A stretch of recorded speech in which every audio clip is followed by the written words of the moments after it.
Buka 32 rekening milik Joko Widodo dan istrinya yang ada di beberapa bank di luar negeri.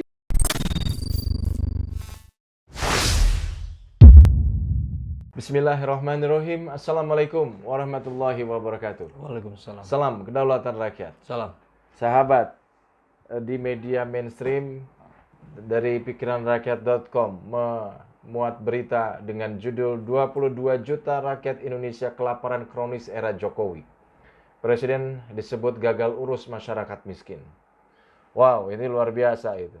Tadi berita baru apa berita lama ya?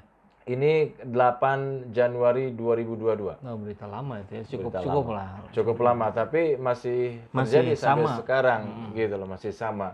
Termasuk juga sempat saya tadi diskusi juga gitu kan dengan teman-teman. Memang ada bantuan untuk pekerja yang punya penghasilan 3 juta. Oke. Dengan target 8,8 juta kalau tidak salah penerima. Pertanyaannya, apakah kebijakan itu tepat? Maksudnya tepat itu tepat sasaran? Apakah juga akan menjawab kebutuhan sebagian masyarakat yang terkena dampak harga yang beberapa kali naik? Ya, itu sih sudah pasti tidak tepat. Karena berkali-kali menjadi sebuah pola gitu. Ya. Termasuk juga BLT minyak goreng. Ini kan bantuan-bantuan langsung yang seperti ini kan kita perlu tahu ini sumbernya dari mana. Ya. Jelas dari APBN. APBN pakai uang siapa? Ya pakai uang rakyat. Uang rakyat kebanyakan dari mana? Dari pajak. Yang PPN 10 jadi 11%, kemudian berbagai barang sekarang semakin banyak yang dikenai pajak gitu. Nah, jadi rakyat direpotkan dengan kenaikan pajak untuk membiayai APBN untuk disalurkan lagi ke rakyat. Ya. Ini kan kerja yang tidak efektif gitu. Itu seperti yang muter-muter nggak jelas gitu. Padahal yang dibutuhkan rakyat hari ini adalah kestabilan harga gitu. Iya, iya. Bagi rakyat miskin yang diinginkan sekarang itu adalah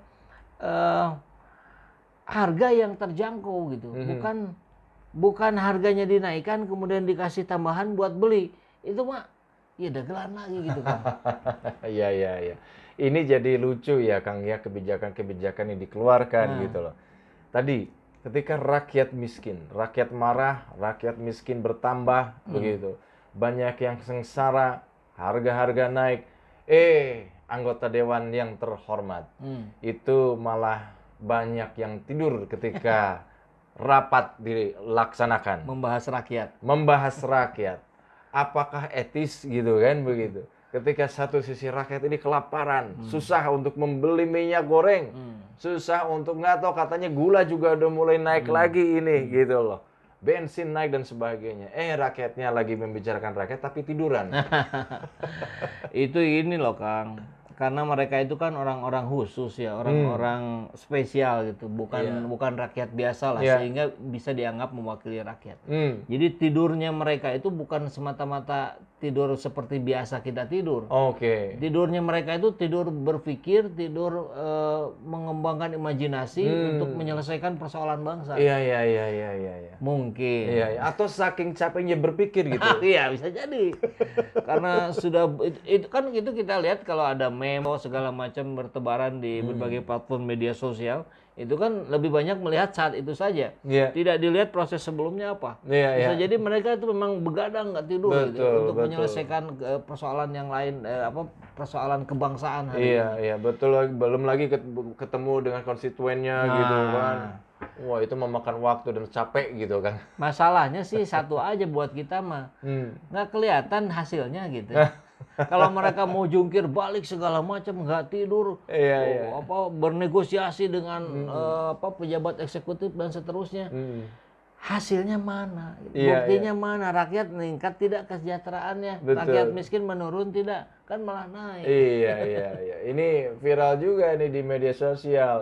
Bapaknya tidur, istrinya jalan-jalan gitu loh. Ini Oke.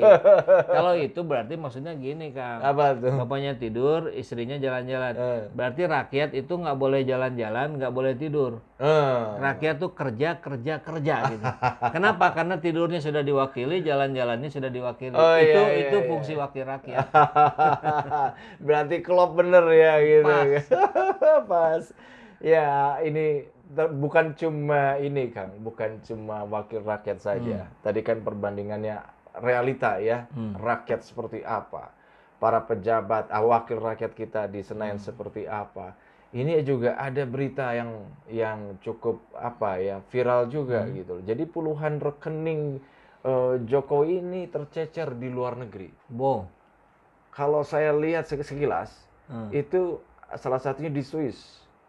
Atas nama Jokowi. Ini agak ngeri juga, Kang. Ini valid nggak ya datanya? Nah, itu yang harus diklarifikasi kan oleh pemberi informasi oleh ini. pemberi informasi ini gitu loh. Tetapi kalau toh misalkan ya benar, ini kan juga jadi pertanyaan juga gitu, Kang. Terus menemukan fakta-fakta dugaan kita inginkan. Ada rekening 20 bank di 20 bank asing milik Jokowi. Hanya itu. Periksa Bang PPAT demi kepentingan nasional, demi kebangkitan Indonesia. Kami membuka 32 rekening milik Joko Widodo dan istrinya yang ada di beberapa bank di luar negeri dengan nilai 8 juta US dollar. Yang menjadi pertanyaan kami pada saat verifikasi kekayaan, laporan kekayaan Joko Widodo dalam kapasitas pencalonan sebagai calon presiden, mengapa 30 rekening atau puluhan rekening dengan jumlah 8 juta US dollar ini tidak disampaikan kepada KPU dan KPK? Ya, itulah kalau kita bicara misalkan Pak Jokowi diindikasi tidak melakukan korupsi katanya. Iya. Itu bisa jadi benar. Karena kita tidak melihat indikasi sekecil apapun tentang praktek-praktek korupsinya Pak Jokowi. Tapi kalau melihat ke samping, ke bawah, gitu kan, ke belakang, itu kan ada Gibran Rakabuming, ada menantunya, ada. Nah ini sesuatu yang mengkhawatirkan kita, gitu kan. Kita lihat ramai di berbagai media itu, Kang, hubungan bisnisnya Joko Widodo yang tentu bukan Joko Widodonya ya, tapi oleh Gibran Rakabuming, tentu sebelum dia sebagai wali kota itu kaitannya ternyata sangat erat dengan Toba Sejahtera kepunyaan Luhut Binsar Panjaitan. Main sama-sama di Batubara. Itu grafiknya luar biasa. Mudah-mudahan kita dapatkan videonya ya. Ternyata di permainan tambang yang bermain Batubara juga di situ bersama-sama juga ada Prabowo Subianto. Di situ juga ada kebersamaan dengan Sandiaga Uno. Ini kan lucu gitu kan. Kita kemarin berkontestasi sampai berdarah-darah, menghasilkan warisan cebong kampret sampai hari ini. Betul. Jangan-jangan mereka berempat itu gitu kan. Berempat tuh maksudnya Jokowi, LBP, Prabowo, Sandi gitu. Itu dari awal sudah ketawa-ketawa aja barengan di belakang gitu.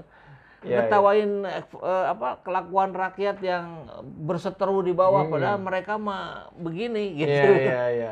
Ya ini mungkin juga yang membuat rakyat marah ya. Ketika pada proses pemilihan rakyat dilulukan, waduh mereka datang ke rakyat, istilahnya kulonuwun ke para kiai dan seterusnya dan seterusnya. Tapi ketika jadi gitu, rakyat seolah-olah dilupakan ini Kang.